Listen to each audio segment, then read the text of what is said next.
Hello बच्चों, let's see this question. So the question says a mass m is resting at equilibrium suspended from a vertical spring of natural length L and spring constant K inside a box as shown in the figure.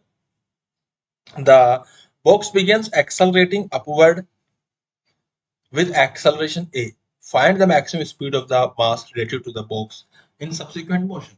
So given A is equals to 1 meter square, 1 meter per second square, okay, and m is equals to 3 kg and k is equals to 200 Newton पर metre.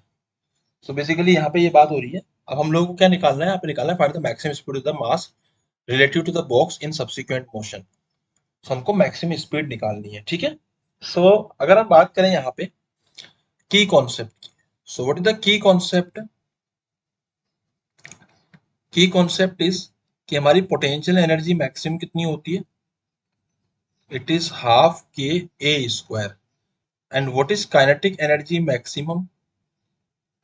It is half M Vm का whole square. और basically मेरी potential energy maximum is equal to kinetic energy maximum के बराबर आती है.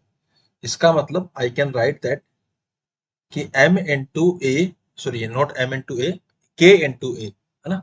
यहाँ पे m की जगह k कर दीजिए. तो यहाँ पे k इंटू ए का whole square, k into a square is equal to m into Vm का स्क्वायर. ओके, ये मेरा यहाँ पे आएगा. Now what I can write here कि इस पर्टिकुलर केस में मैं क्या लिख सकता हूँ या क्या कर सकता हूँ. So find the maximum speed of the mass related to the box in subsequent motion. So यहाँ maximum speed of the mass की बात करी जा रही है. तो देखिए सबसे पहले क्या होएगा, ये हमारे पास में स्प्रिंग कांस्टेंट था के, एंड यहाँ पे एक मास लटका हुआ था. एंड अगर ये रेस्ट पे होगा तो क्या होएगा कि यहाँ पे नेचुरल लेंथ से ये कुछ एक्स नोट नीचे आ जाएगा. तो इस एक्स नोट की वैल्यू किसके बराबर आएगी इक्विलिब्रियम में? एम जी के बराबर आएगी. And we can write that K x not will be equal to M G by K. ठीक है. अब हमारा ये जो बॉक्स है it is moving upward with some acceleration A. So उस कंडीशन में जो इक्विलिब्रियम पोजीशन आएगी पुराने वाले नेचुरल लेंथ से, वो कितनी पे आएगी? ऊपर लगेगा फोर्स कितना, यहाँ पे के एक्स नोट.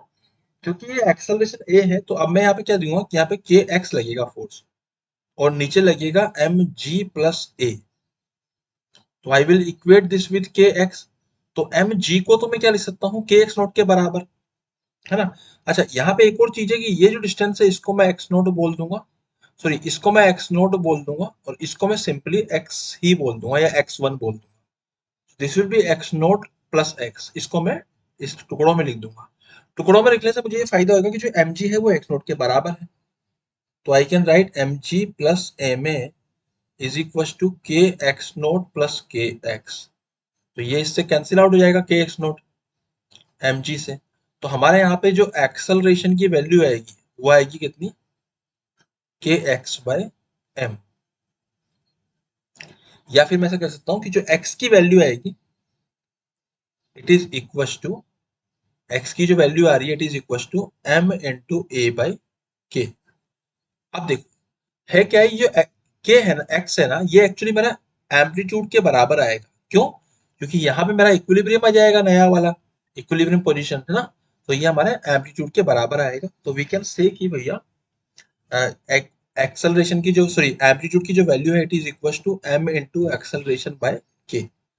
तो अगर हम बात करें v मैक्सिमम की, तो हमने पहले से ही वहां पे की कॉन्सेप्ट में लिखा हुआ है कि v maximum will be equal to k by m का अंडर रूट इनटू a. अब मैं यहाँ पे वैल्यूज पुट करूंगा. तो व्हाट इज k? तो k is equal to, we can write that, सबसे पहले हम इसको क्या करेंगे, k बाई एम का अंडर रूट और a की वैल्यू पुट कर देंगे. तो it is also equal to m by k into a. उसको सोल्व जब हम लोग करेंगे तो कितना आ रहा है यहाँ सोल्व करने पे? m से m कट जाएगा, k से k कट जाएगा. तो ये रह जाएगा under root of m by k into A. अब ए की एम की वैल्यू पुट करूंगा तो मैं यहाँ पे लिख रहा हूँ वी मैक्सिमम की value. What is the value of m? So it is equal to 3. What is the value of k? It is 1200 का whole under root into acceleration is 1. इसको सोल्व करा, ये हो गया 1/400, तो जाएगा 1/20,